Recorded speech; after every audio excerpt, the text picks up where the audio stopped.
Shall we pray? Our Heavenly Father, we thank you for your great love and mercy to us, for everything you have come to mean to us when we remember all that you have done for us. At this time, as we gather before your word, we pray that the Holy Spirit will help us to see you and your ways more and more clearly and be more gripped with you in our life, that our whole life can be changed. We commit this time into your hands. Be glorified. In Jesus' name we pray. Amen.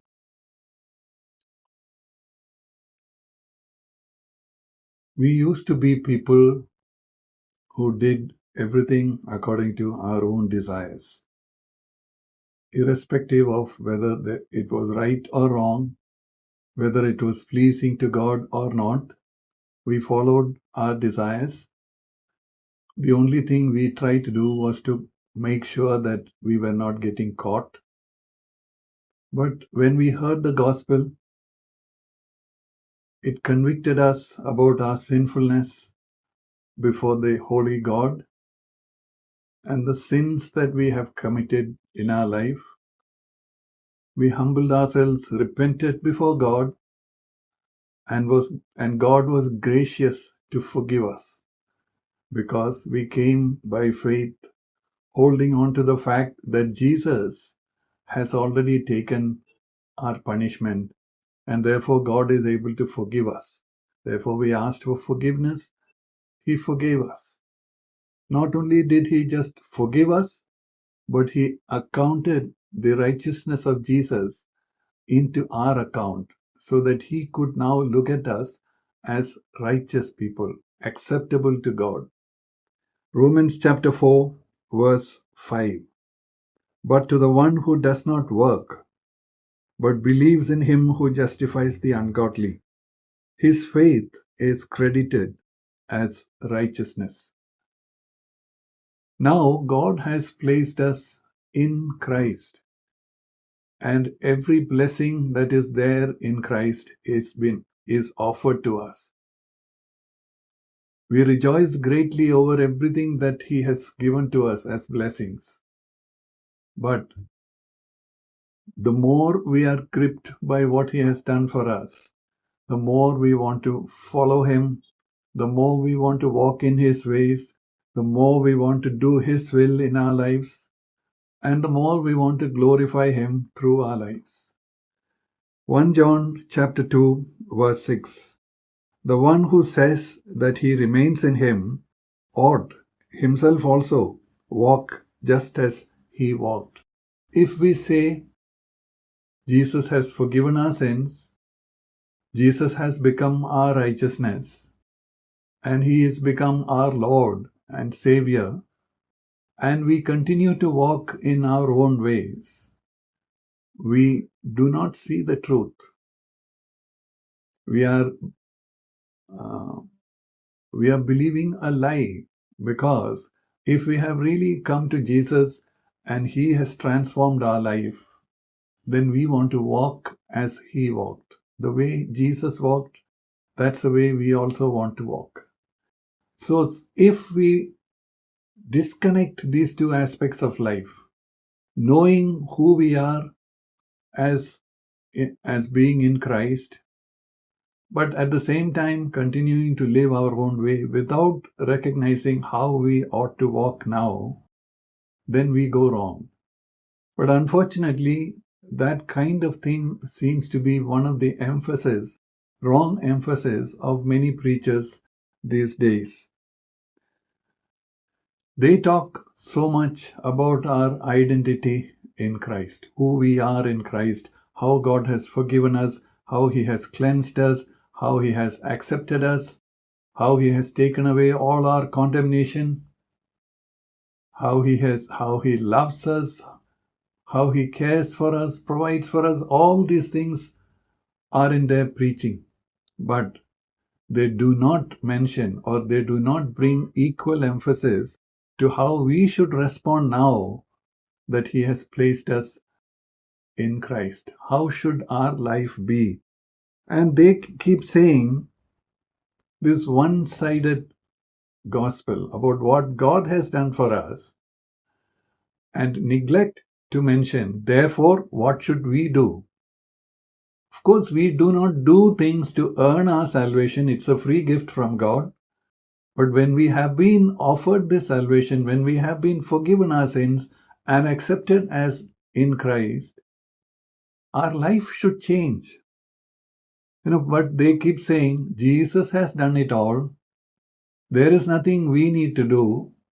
If we think we are going to do something, we may be going back under the law, thinking we need to add to our salvation, we need to earn our salvation, etc. No, that's not how we see it. So when we read the Bible, we need to keep both these things in view. What God has done for us and rejoice in them. Also, therefore, what should we be doing?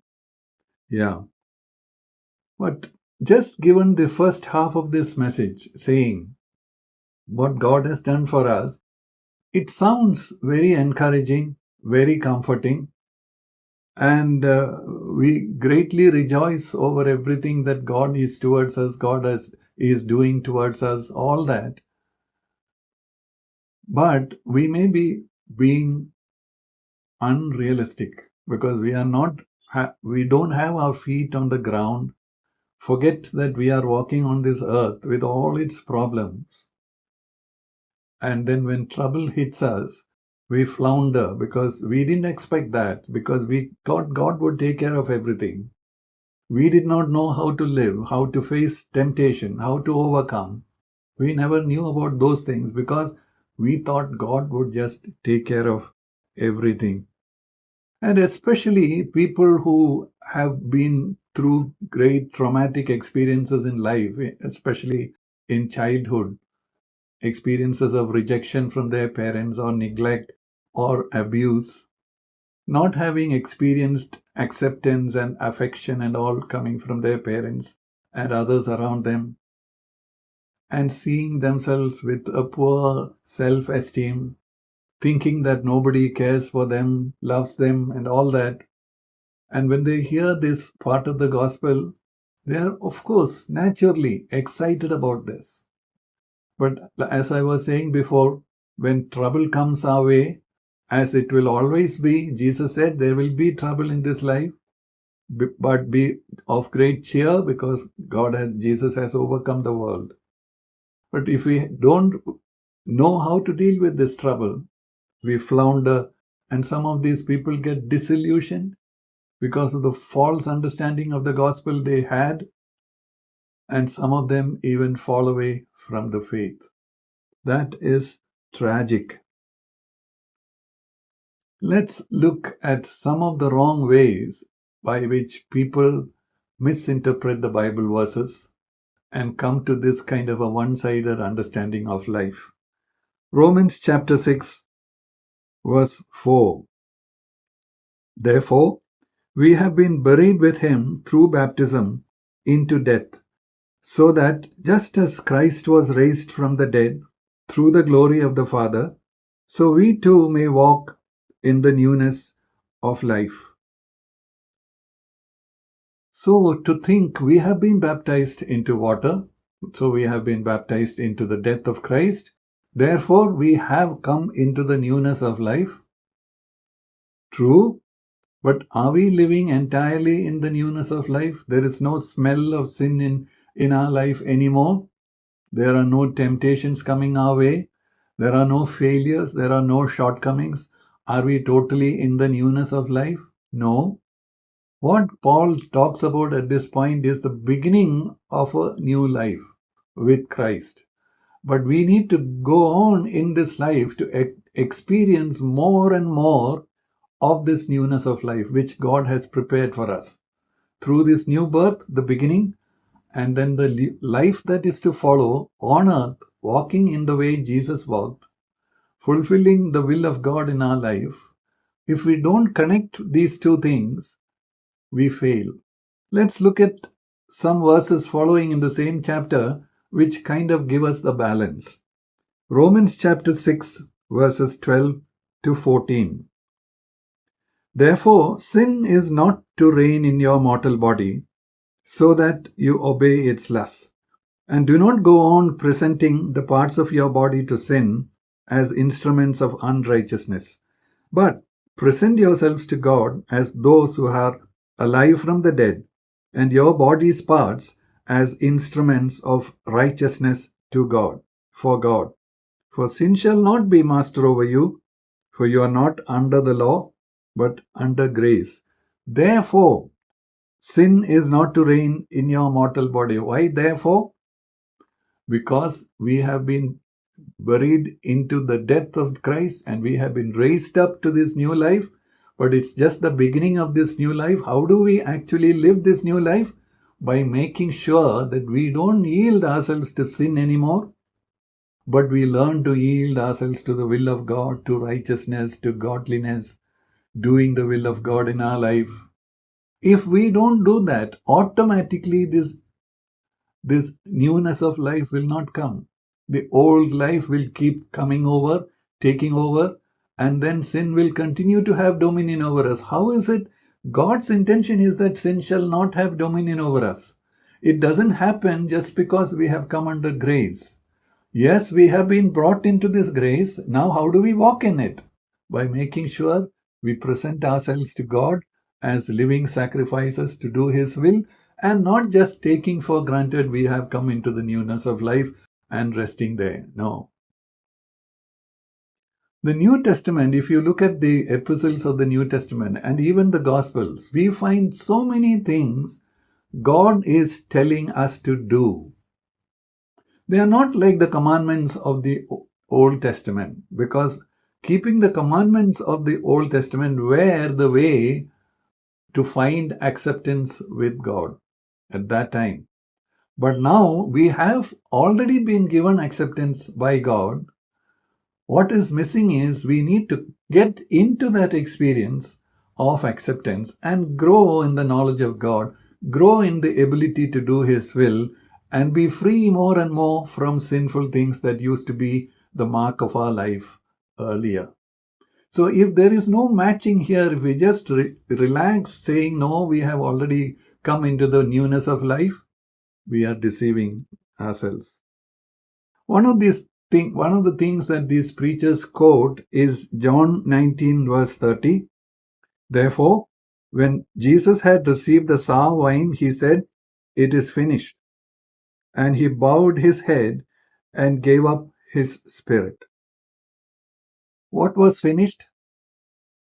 Everything that Jesus had to do on earth in order to prepare this salvation for us, that was complete. That was finished. There was nothing he needed to do, nothing left for him to do. Therefore, he was able to yield his spirit to the Father and die and leave from this earth.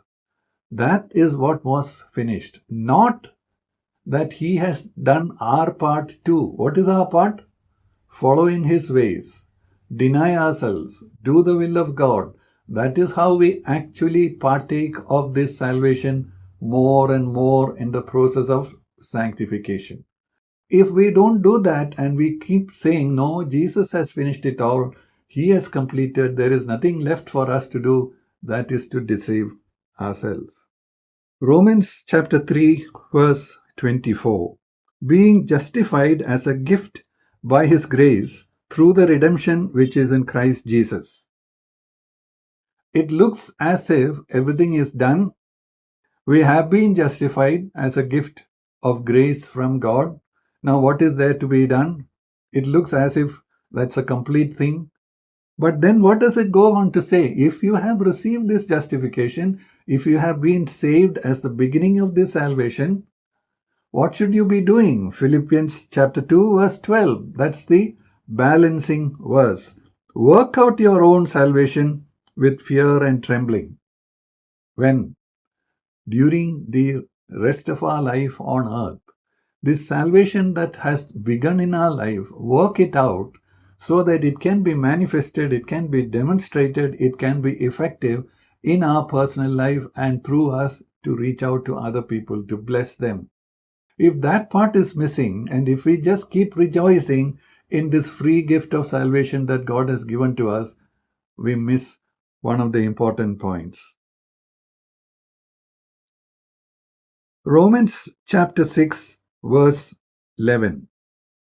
So you too consider yourselves to be dead to sin, but alive to God in Christ Jesus. Yes, but how shall we consider ourselves to be dead? Is it that we are totally free from anything connected with sin? Sin is dead in our life. It doesn't trouble us anymore. We are not being tempted to do any sinful thing. Sinful pleasures are not attracting us. Is that what it means? No. We who were dead in sin earlier, enjoyed in the pleasures of sin earlier, now God has given us a new heart and a new spirit, because of which we now no longer want to sin anymore. We want to be pleasing to God. That is a change God has done in our life. That's the beginning from which we grow in the grace of God and start overcoming temptations and doing the will of God. Can we just assume that we are dead to sin, everything is gone? No. Dead to sin means our mind, our heart is now dead towards sin. But now we have to grow in the newness of life. If we don't do that and we keep telling ourselves or assume that we are dead to sin, nothing is, there is no problem anymore. No, we deceive ourselves. Romans chapter 6, verse 23. For the wages of sin is death, but the gracious gift of God is eternal life in Christ Jesus our Lord. Now people say, what else do you need? We have been given eternal life with God. Even though we die in this world, in eternity we'll live forever with Him. What is there to worry about? Nothing to worry about. There is something to worry about, because even now we have the freedom to choose to please ourselves instead of pleasing God. After we have been given this offer of salvation, this experience of salvation, this beginning of this eternal life, we still have the option to choose to sin. Romans chapter 8, verse 13. This is talking to believers, those who are born again. Paul writes like this: For if you are living in accord with the flesh, you are going to die. But if by the Spirit you are putting to death the deeds of the body, you will live. After coming into eternal life, if we still do the deeds of the flesh, that will bring death. What is that death? A separation from God. If we sin even after we have been born again, yes, there is forgiveness for us when we confess it and turn away from it, true. But whenever we sin, that brings a distance between us and God. Our fellowship is not the same as it was before. And we have lost an opportunity to have overcome in the temptation and get closer to God. That we have lost. There are consequences to sin. So Paul is warning, every time we walk according to the flesh, even if it is momentary, even if it is not a backsliding or anything, just a momentary yielding to sin, he is going to bring death into the picture, even though we have been given this eternal life. So there are consequences to the way we live. Don't just assume God has given us eternal life, everything is new in our life and all that. Romans chapter 8, verse 1. Therefore, there is now no condemnation at all for those who are in Christ Jesus. This is one of the greatest gifts that God has given to us in this salvation. All the sins that we have committed in our life, every single one of them has been forgiven. We have been cleansed by the blood of Jesus Christ. Now there is no more condemnation for us. Does that mean we can continue to live any way we like and still there won't be any condemnation? Even for the future sins, even if I do something wrong tomorrow, there is no condemnation. Does that mean like that? No. Let's read Romans chapter 8, verses 3 and 4. He condemned sin in the flesh so that the requirement of the law might be fulfilled in us who do not walk according to the flesh, but according to the Spirit. So there is a law that is to be fulfilled in us in practical life now. He gave us a beginning. He forgave all our past sins. He has given us a new start, a new spirit, a new heart, and strength from the Holy Spirit. All that has been given to us. Now, how do we need to walk? Not according to the flesh anymore, not according to the desires and passions of our flesh anymore. No, but in the newness of life, according to the Spirit. And then the expectations of the law will be fulfilled in us. But then people say, what law? We have been freed from the law. We are not under any bondage to the law. Romans 8:2. For the law of the Spirit of life in Christ Jesus has set you free from the law of sin and of death. There was a law which, if we disobeyed, we would die. But now there is another law which has come to us. We have not been delivered from the law in a sense that now there is no law concerning us. We are under no law. We are lawless. No. We have come into a new law, the law of life in Christ, the law of the Spirit of life in Christ. So that is more intense and of a higher level than the Old Testament law, which were only concerning external behavior generally. But here, the Spirit looks into our heart, sees the thoughts, intentions, motives, and all these things in our life, and He wants us to walk like Jesus, fulfilling the desires of God through the Spirit in our life. And that is how we need to walk. If we don't emphasize that part of our responsibility, and we are only rejoicing because Jesus has done it all, then we are deceiving ourselves. Romans chapter 8, verse 39.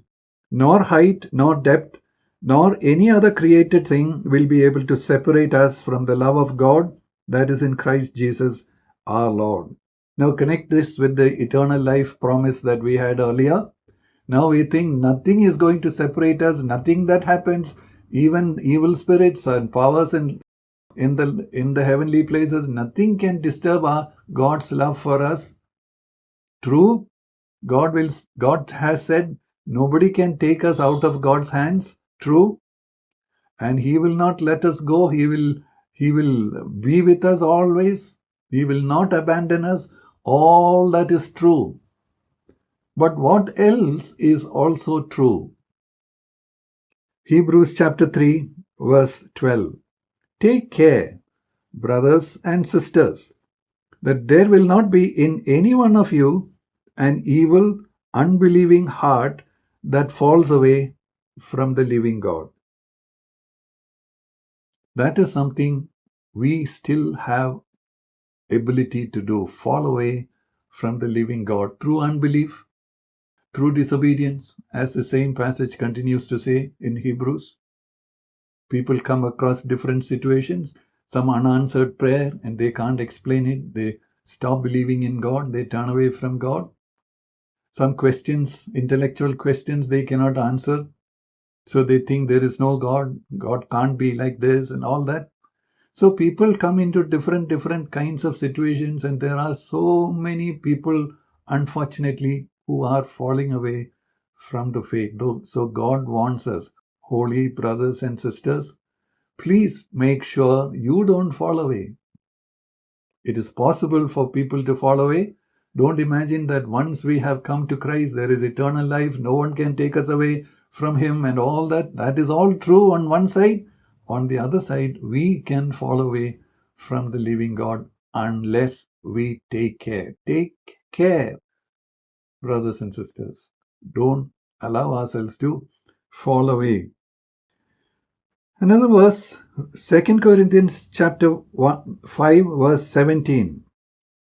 Therefore, if anyone is in Christ, this person is a new creation. The old things are passed away. Behold, new things have come. New things have come. Our old way of life is gone. It's buried with Christ. Our old interests in life have changed. Now we have new interests. God is our interest. The things above are where our heart is fixed. We are following after Jesus. That is the new life that we have come into. But have we just come there in such a way that everything has been changed?